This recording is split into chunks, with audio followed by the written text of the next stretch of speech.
আগন্তুক নিৰ্বাচনৰ বাবে তৎপৰ বিজেপি পৰামৰ্শ গ্ৰহণৰ বাবে ভিডিঅ' ভান মুকলি কৰিলে গেৰুৱা দলটোৱে ৭৫খন বাহন মুকলি কৰা হৈছে সমগ্ৰ ৰাজ্যজুৰি গুৱাহাটীৰ বাবে মুকলি কৰা হৈছে ২১খন বাহন সংকল্প পত্ৰ প্ৰস্তুতৰ বাবে ৰাইজৰ পৰামৰ্শ গ্ৰহণ কৰিব বাহনসমূহে এই অনুষ্ঠানত অংশগ্ৰহণ কৰে মুখ্যমন্ত্ৰী ডক্টৰ হিমন্ত বিশ্ব শৰ্মা ৰাজ্যিক বিজেপিৰ সভাপতি দিলীপ শইকীয়াই বিধানসভা নিৰ্বাচনত বিজেপিৰ তত্ত্বাৱধায়ক বৈজয়ন্ত জয় পাণ্ডাই অংশগ্ৰহণ কৰিব এই কাৰ্যসূচী আমি দেখুৱাইছো আপোনালোকক ইতিমধ্যে এই সংকল্প পত্ৰ প্ৰস্তুতৰ বাবে ৰাজ্যৰ পৰামৰ্শ গ্ৰহণ কৰিবলৈ যিসমূহ ভিডিঅ' ভান মুকলি কৰিছে গেৰুৱা দলটোৱে সেয়া শাৰী শাৰীকৈ ভিডিঅ' ভানসমূহ এইদৰে ৰখাই থোৱা হৈছে এই ভিডিঅ' ভানসমূহ ৰাজ্যৰ প্ৰতিটো সমষ্টিলৈ প্ৰেৰণ কৰা হ'ব আৰু ২১খন বাহনে গুৱাহাটীৰ বাবে এই পৰামৰ্শসমূহ গ্ৰহণ কৰিব সংকল্প পত্ৰ কেনেকুৱা হ'ব লাগে বিজেপিৰ সংকল্প পত্ৰত কেনেকুৱা কথা বতৰা থাকিব লাগে সেই সকলোবোৰ এই পৰামৰ্শ ৰাইজৰ পৰা সংগ্ৰহ কৰিবৰ বাবে বা গ্ৰহণ কৰিবৰ বাবে বিজেপিয়ে এই ভিডিঅ' ভানবোৰ মুকলি কৰিছে ৭৫খন ভিডিঅ' ভান মুকলি কৰি ৰাজ্যৰ বিভিন্ন সমষ্টিলৈ ইতিমধ্যে পঠিওৱাৰ ব্যৱস্থা কৰিছে আৰু মুখ্যমন্ত্ৰীগৰাকীয়ে এয়া আপোনালোকে দেখিবলৈ পাইছে ফ্লেগ অফ কৰিছে সেই সংকল্প পত্ৰ প্ৰস্তুতৰ বাবে ৰাইজৰ পৰামৰ্শ গ্ৰহণ কৰিবলৈ যোৱা এই ভিডিঅ' ভানসমূহৰ ৭৫খন ভিডিঅ' ভানৰ ভিতৰত ২১খন ভিডিঅ' ভানে গুৱাহাটী মহানগৰীৰ সাপেক্ষে তেওঁলোকে পৰামৰ্শসমূহ গ্ৰহণ কৰিব আমি আপোনালোকক এই দৃশ্যাংশ দেখুৱাইছোঁ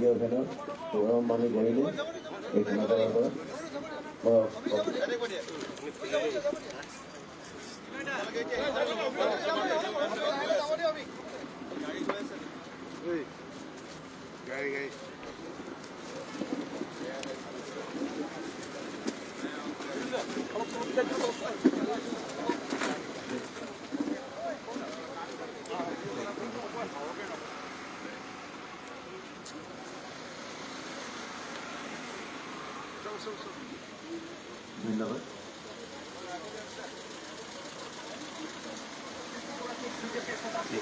আজিৰ সভা ইয়াতে সমাপ্ত কৰি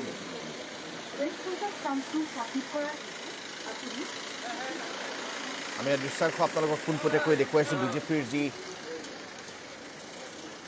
ভিডিঅ' বাহন সেই ভিডিঅ' বাহনসমূহ ইতিমধ্যে আজিৰে পৰা মুকলি কৰা হৈছে ৰাজ্যৰ বিভিন্ন প্ৰান্তৰ সমষ্টিসমূহলৈ এই ভিডিঅ' ভানসমূহ প্ৰেৰণ কৰা হ'ব ৭৫খন ভিডিঅ' ভান আপোনালোকে দেখিবলৈ পাইছে এই ভিডিঅ' ভানসমূহ ৰাজ্যজুৰি আজি প্ৰেৰণৰ বাবে শুভাৰম্ভণি কৰা হৈছে আৰু এয়া এখন এখনকৈ ভিডিঅ' ভানসমূহে নিজৰ নিজৰ দায়িত্বপ্ৰাপ্ত সমষ্টিসমূহলৈ যাবলৈ সাজু হৈছে আমি আপোনালোকক দেখুৱাইছোঁ আৰু এই ভিডিঅ' ভানসমূহে বিজেপিৰ সংকল্প পত্ৰ প্ৰস্তুতৰ বাবে ৰাইজৰ পৰামৰ্শ গ্ৰহণ কৰিব আৰু সেই পৰামৰ্শসমূহ গ্ৰহণ কৰি উভতি অহাৰ পিছত সেই পৰামৰ্শসমূহৰ ওপৰত ভিত্তি কৰি বিজেপিয়ে সংকল্প পত্ৰ প্ৰস্তুত কৰিব আমি পোনপটীয়াকৈ সেই ভিজুৱেলছসমূহ আপোনালোকক বাজপেয়ী ভৱনৰ পৰা দেখুৱাই আছোঁ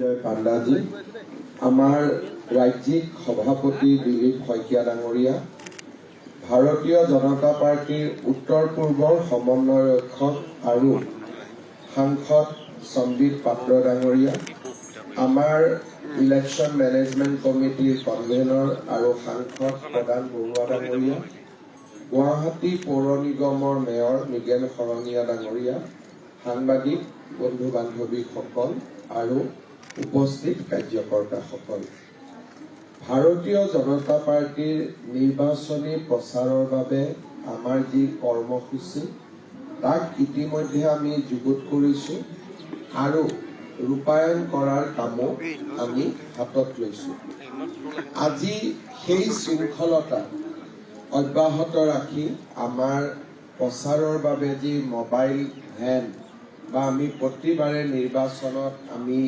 ভিডিঅ' ভেন আমি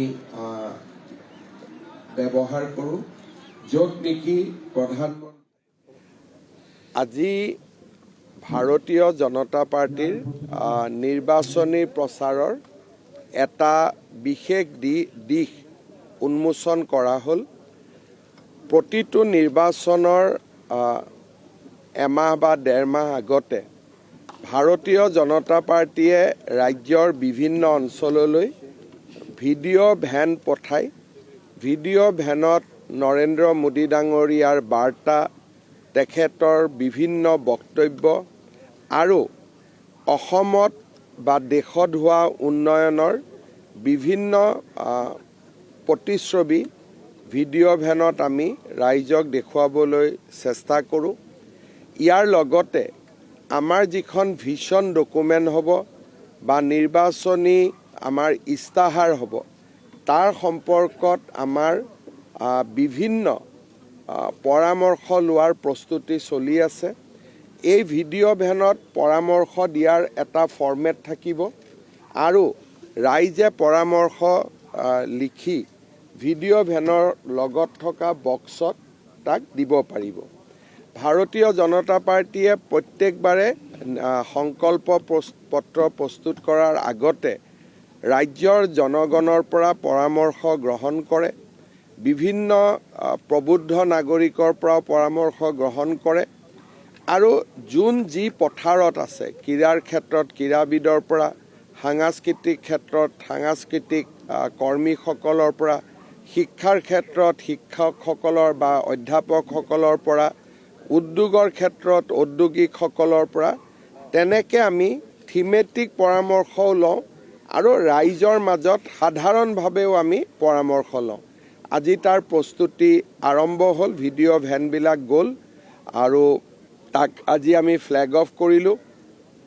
অনুষ্ঠানত আমাৰ ৰাজ্যিক সভাপতি দিলীপ শইকীয়া ডাঙৰীয়া, ৰাষ্ট্ৰীয় উপসভাপতি জয়ন্ত পাণ্ডা আৰু আমাৰ সাংসদ আৰু উত্তৰ পূৰ্বৰ সমন্বয় ৰক্ষক শ্ৰী সম্বিত পাত্ৰ ডাঙৰীয়াও আমাৰ মাজত উপস্থিত আছিল, প্ৰদান বৰুৱা উপস্থিত আছিল। মই সকলোকে ধন্যবাদ আৰু কৃতজ্ঞতা জ্ঞাপন কৰিছোঁ। প্ৰধানমন্ত্ৰী ডাঙৰীয়া 14 ফেব্ৰুৱাৰীত গুৱাহাটীলৈ আহিব। তেখেতে ৰাতিপুৱাই গুৱাহাটী উত্তৰ গুৱাহাটীৰ মাজত আমি নিৰ্মাণ কৰা কুমাৰ ভাস্কৰ বৰ্মা সেতুৰ উদ্বোধন কৰিব। তাৰপিছত তেখেতে তাতেই এটা অনুষ্ঠানত ইণ্ডিয়ান ইনষ্টিটিউট অফ মেনেজমেণ্টৰ গুৱাহাটী যিটো আমাৰ গুৱাহাটীত হ'বলগীয়া যিটো কেম্পাছ, যিটো বৰ্তমান ক্লাছ এটা টেম্পৰাৰী কেম্পাছৰ পৰা হ'ব, তাক তেখেতে উদ্বোধন কৰিব। আৰু সিদিনাখনে মোদী ডাঙৰীয়াই গুৱাহাটী আৰু অসমৰ কাৰণে 100খন ইলেক্ট্ৰনিক বাছ ভাৰত চৰকাৰৰ পৰা আমাক তেখেতে আগবঢ়াব। সেই অনুষ্ঠান সামৰণি মৰাৰ পিছত, যিহেতু তাত ৰাজহুৱা মিটিং নহয়, তেখেত খানাপাৰালৈ আহিব আৰু খানাপাৰাৰ এই ফিল্ডত বিজেপিৰ বুথ কমিটিসকলৰ সভাপতি বা আমি যাক পালক বুলি কওঁ বা আমি যাক BLA বুলি কওঁ, এই ধৰণে আমাৰ 3জনকৈ এটা বুথত বিষয়ববীয়া থাকে। সেই 3গৰাকী বিষয়ববীয়া আমাৰ ইয়ালৈকে আহিব। 25,000 আমাৰ বুথ আছে, গতিকে 75,000 বিষয়ববীয়া খানাপাৰা ফিল্ডত গোট খাব। আৰু যিহেতু মোদী ডাঙৰীয়া ইমান দিনে চৰকাৰী কাৰ্যসূচীত আহিছিল, 14 ফেব্ৰুৱাৰীৰ সভাখন ৰাজনৈতিক হ'ব আৰু তেখেতে আমাৰ বুথৰ সভাপতি বা পালক বা BLA সকলক তেওঁ সম্বোধন কৰিব। ইতিমধ্যে আমি তাৰ প্ৰস্তুতিও আৰম্ভ কৰিছোঁ। তাৰ পিছত সম্ভাৱনা আছে, এইটো এতিয়ালৈকে কনফাৰ্ম হোৱা নাই, যে হয়তো মোদী ডাঙৰীয়া ডিব্ৰুগড়লৈকেও যাব পাৰে। এই গোটেই কাৰ্যসূচীখিনি অহা 4-5 দিনত আহিব। আহিলে আপোনালোকক ডিটেইলছ আমি জনাব পাৰিম। নিৰ্বাচনী প্ৰচাৰ সভা যিটো একেলগে 26 নিৰ্বাচনৰ ৰণডংকা বজা ভূপেশ বাঘেল, ছত্তীশগড় প্ৰাক্তন CM, তেখেতৰ এটা ছেক্স ভিডিঅ' প্ৰচাৰ কৰা চাঞ্চলিক অভিযোগ আছে। CBI কোৰ্টত, স্পেচিয়েল কোৰ্টত ইতিমধ্যে কেছটো চাওক, এসপ্তাহ হৈছে। ভূপেশ বাঘেলৰ ওপৰত 2টা বিশেষ অভিযোগ আছে। এটা অভিযোগ আছে, আপোনালোকে ছত্তীশগড়ৰ নিৰ্বাচনৰ সময়ত মই যেতিয়া গৈছিলোঁ, তেতিয়া ময়ো তাত কৈছিলোঁ যে মহাদেৱ এপ বুলি এটা এপৰ জৰিয়তে বিত্তীয় লেনদেন হৈছিলে আৰু হাজাৰ কোটি টকা সেই মহাদেৱ এপৰ জৰিয়তে ডুবাইলৈকে ট্ৰান্সফাৰ হৈছিলে।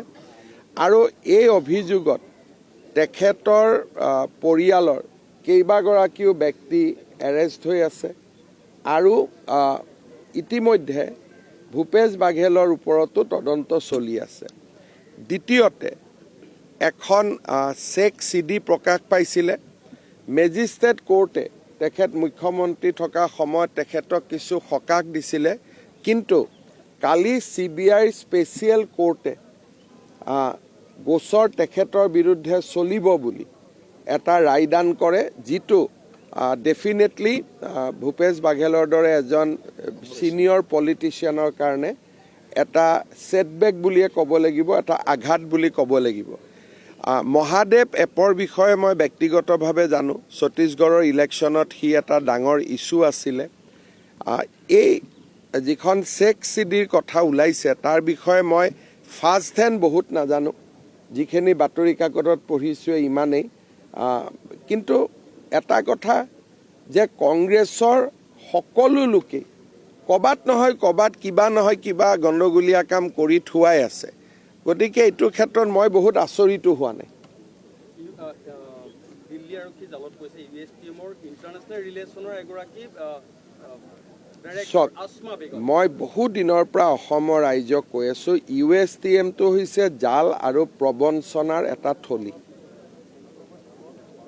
যেতিয়া বিতৰ্ক হৈছিলে তেওঁ কি কৈছিলে যে যিটো তেওঁৰ টম্ব আছে বোলে লাগিলে মই টম্বটো ভাঙি দিম। আজিলৈকে ভাঙিলে জানো? গতিকে অসমত যিসকল ব্যক্তিয়ে USTMক ছাপোৰ্ট কৰে তেওঁলোকে এটা কথা বুজিব যে এই ব্যক্তিজনৰ ওপৰত OBC চাৰ্টিফিকেট নকল কৰি লোৱাৰ অভিযোগ আছে। দ্বিতীয়তে এই ব্যক্তিজনে মেডিকেল এডমিশ্যনত জাল আৰু জুৱা চুৰি কৰাৰ অভিযোগ আছে। তেওঁৰ লগত থকা যিগৰাকী মহিলা, সেই কালি লগে লগে ৱেবছাইটৰ পৰা তেওঁৰ নাম গুচাই দিছে। সেই মহিলাগৰাকীও কালি দিল্লী আৰক্ষীৰ প্ৰবঞ্চনাৰ গোচৰত জালত পৰিছে। সেইকাৰণে মইতো আমাৰ অসমৰ সনাতনী সমাজক আহ্বান জনাম যে আপোনালোকে USTMত নপঢ়িব।